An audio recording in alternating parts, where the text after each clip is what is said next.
El estrecho de Hormuz está en crisis. Esa franja de agua de apenas 33 kilómetros entre Irán y la península arábiga es la arteria energética más importante del planeta.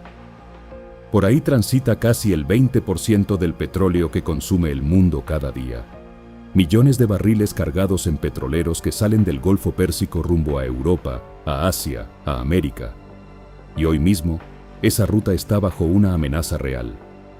Las tensiones militares en la región han disparado las alarmas en los mercados energéticos. Los gobiernos europeos buscan rutas alternativas con urgencia.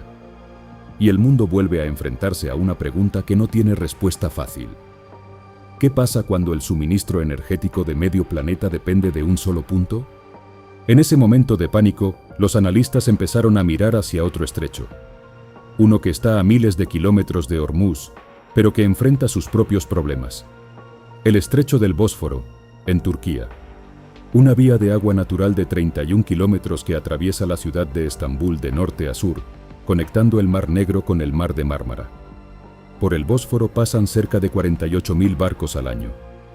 Petroleros cargados con crudo ruso, buques con grano ucraniano, mercancías que viajan entre Asia y Europa.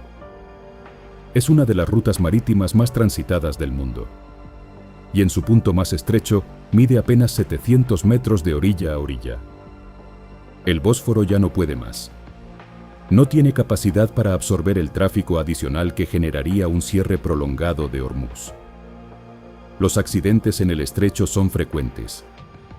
En 1979, un petrolero rumano chocó con un buque griego y ardió durante días frente a las costas de Estambul. En 1994, otro petrolero encalló y bloqueó el tráfico durante semanas. Los barcos de gran calado pasan tan cerca de los edificios residenciales de Estambul que los habitantes pueden verlos desde sus ventanas. Turquía lleva 15 años diciendo que tiene la solución. Un canal artificial de 45 kilómetros paralelo al Bósforo, que aliviaría el tráfico del estrecho natural y abriría una nueva ruta marítima entre el Mar Negro y el Mar de Mármara. Se llama Canal Istambul. Ha sido estudiado, planificado, anunciado y prometido en múltiples ocasiones, pero hasta hoy no existe. No se ha construido ni un solo kilómetro. Y eso nos lleva a la pregunta central de este video: ¿por qué no se construye? El proyecto nació en 2011, cuando Recep Tayyip Erdogan era primer ministro de Turquía. Él mismo lo bautizó como su Proyecto Loco. Las especificaciones técnicas eran ambiciosas: 45 kilómetros de longitud, 25 metros de profundidad, entre 250 y 1000 metros de ancho según el tramo. 3 túneles subterráneos para vehículos cruzando por debajo del canal. 2 ciudades completamente nuevas construidas desde cero en ambas orillas, con zonas residenciales, puertos modernos e instalaciones logísticas. El gobierno turco estimó el costo inicial en alrededor de $15.000 millones y proyectó 6 años de construcción. Otras estimaciones independientes elevaron esa cifra hasta $75.000 millones. En junio de 2021, Erdogan organizó una ceremonia oficial en Estambul.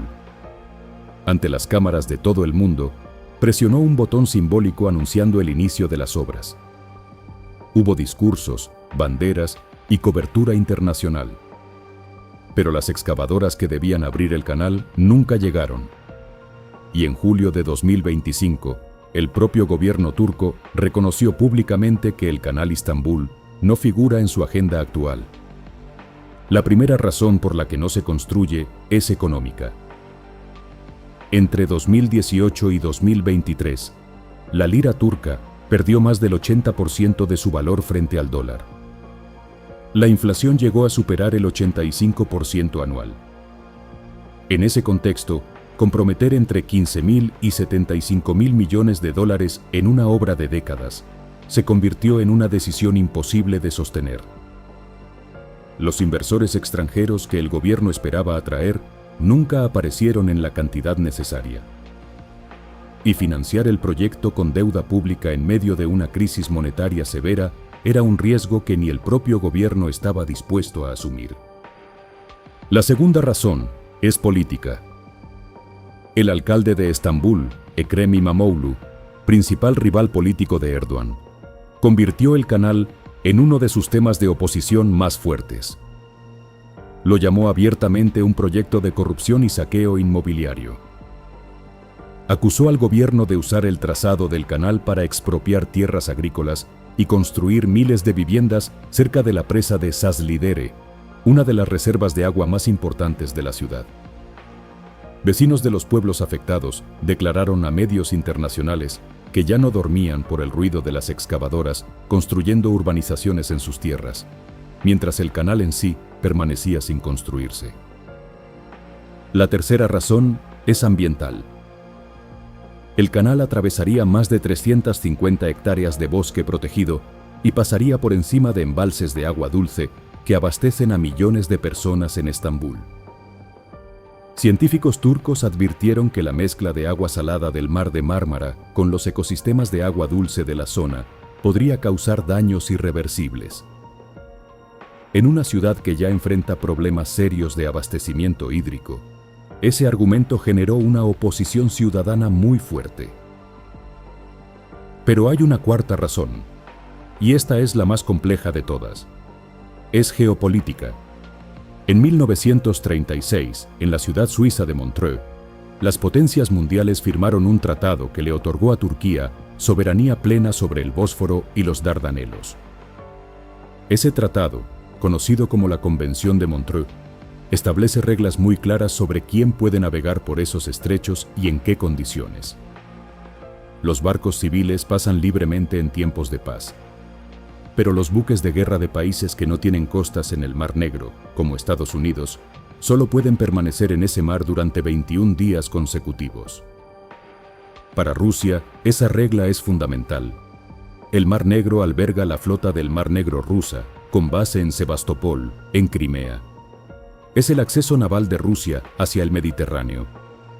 Mientras exista la Convención de Montreux, ninguna flota de la OTAN puede instalarse de forma permanente a pocos kilómetros de las costas rusas.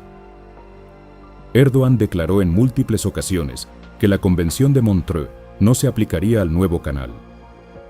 Al ser una vía artificial construida por Turquía, las reglas serían distintas y Turquía fijaría sus propias condiciones de acceso, lo que en la práctica significaría que buques de guerra de Estados Unidos y de cualquier país de la OTAN podrían entrar al Mar Negro sin las restricciones del Tratado de 1936.